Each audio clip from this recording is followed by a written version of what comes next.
Hey, how's it going? So this is the Supernote Manta, and this is just an update video after 6 months of use with this particular device. I really just try to make videos on this channel to help people think about maybe whether or not the device is for them. This is not about specs, this is about user experience and just some things that I want to share that might help people out there. I want to talk about how it's been for the past 6 months, but before that I just want to put out a disclosure that Rata Supernote, they sent me this way back like about 6 months ago.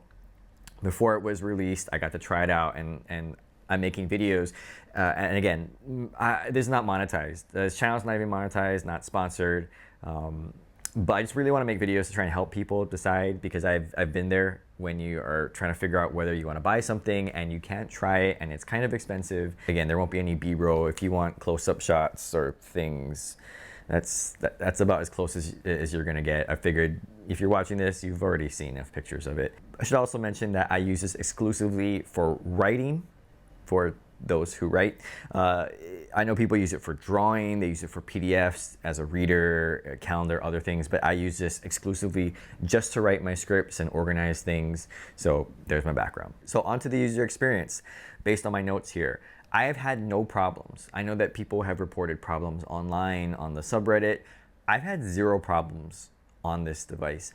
In my previous device, I noted that sometimes there's like it's not even ghosting, it's more like like you write and then it doesn't appear, and then you just wait like a few seconds and then it reappears.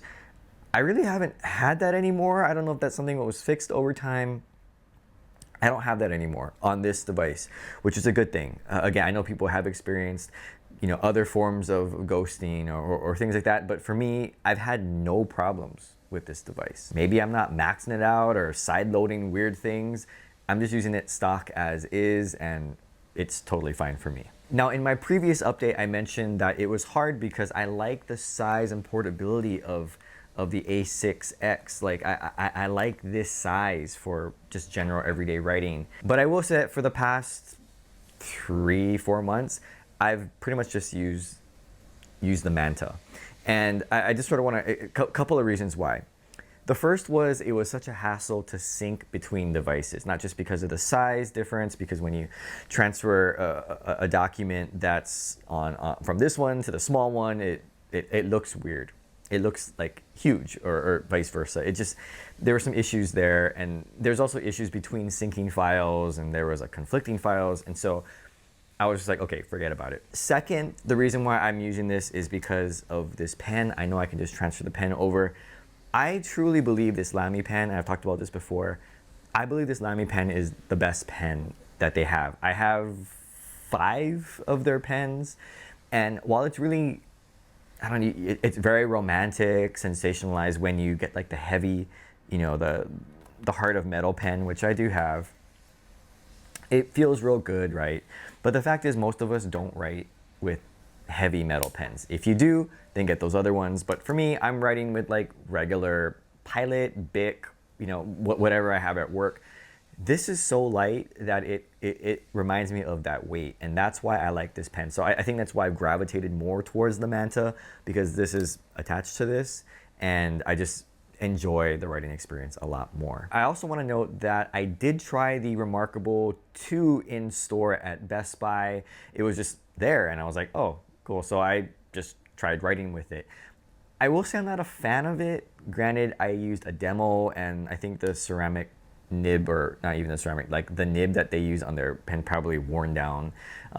But having used it in the store, I will say I did not like the writing experience. Okay, and then talking about updates, I know they've updated this since probably the last video I posted on this channel, with a lot of updates, stickers, and all the things. Again, I'm using this primarily as a writing tool.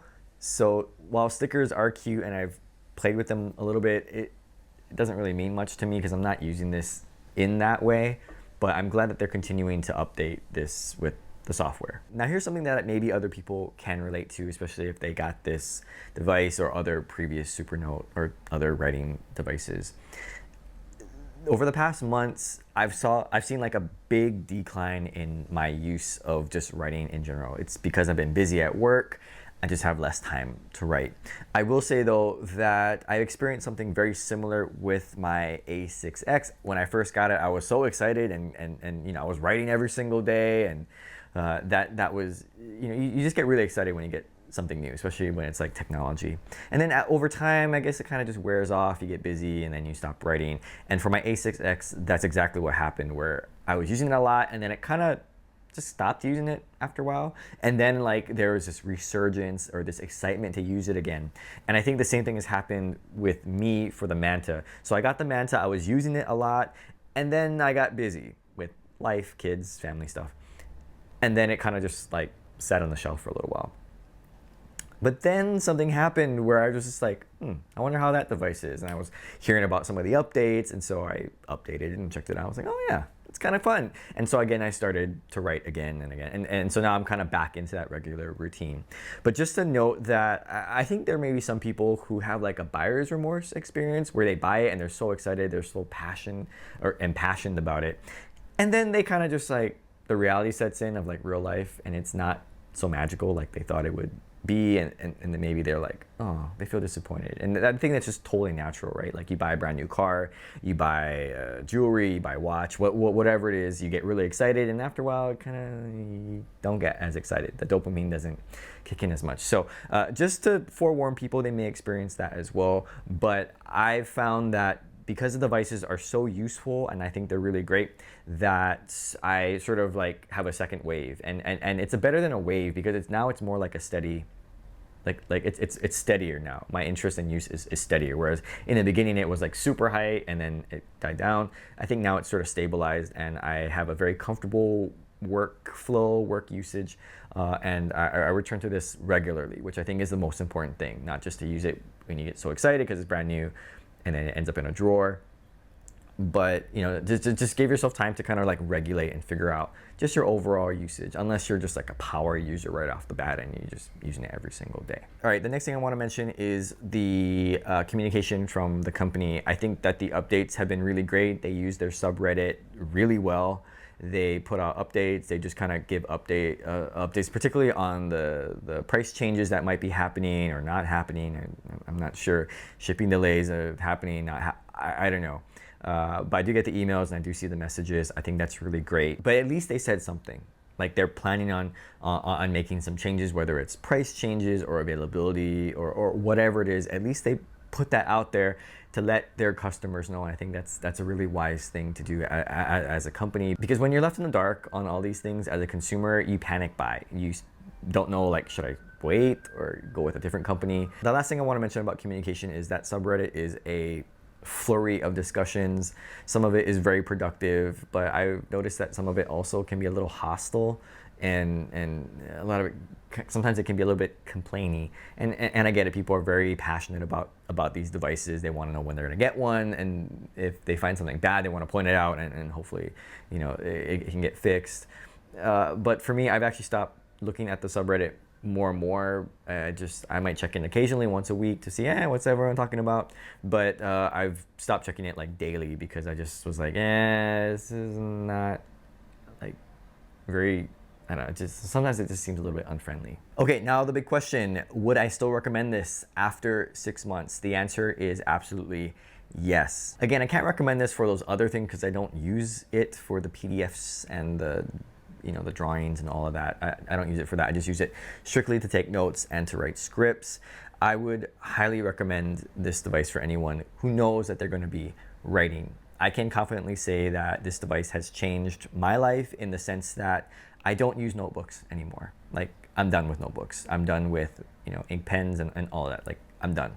I just use this to write everything, all my notes, all my thoughts, and I like that.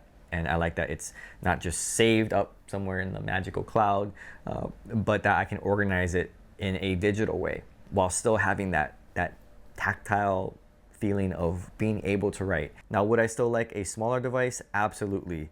I do like the A6X size, but I think I mentioned in a previous video that what would be really great is like a handheld, like palm-sized writer. And they could call it Fugu or some cute, interesting aquatic name would be awesome.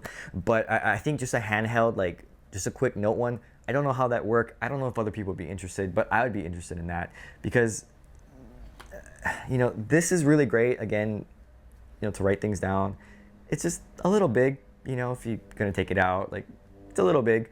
This one is more of my size, and I know they have the Nomad, which is great. The A6 size I think is wonderful. This is how I hold the tablet when I'm writing, like this. It's how I hold a ping pong paddle, by the way, which on the backhand it can get a little dicey. I've hit my hand several times, but this is how I hold a ping pong paddle. This is how I write. That's why I like this size. But if they had a smaller version of this, absolutely, I would love that. I don't know how it would play with these two. Maybe just make it a whole separate device, just so it doesn't, you know, mess around with the screen sizes and all that. Anyway, I hope this video was helpful for people who are looking at it. I know it's really hard to decide on whether to buy something. And I'm gonna make a 1-year update, hopefully in like 6 months. And after that, this channel, like I said, is just for fun. I have my other YouTube channels, but I really just want to try and help people and just try to be more conversational and have like more real talk without all the specs and all the B-roll, right? I mean, you can see all the B-roll, you can see all the beautiful pictures, but sometimes you just want to hear someone talk about something and their experience, and that might help you feel encouraged to buy it, or even dissuade you if that's something like, it's not really for me, or I'm still not quite sure. Let me know if you have any questions in the comments below, and thanks for watching.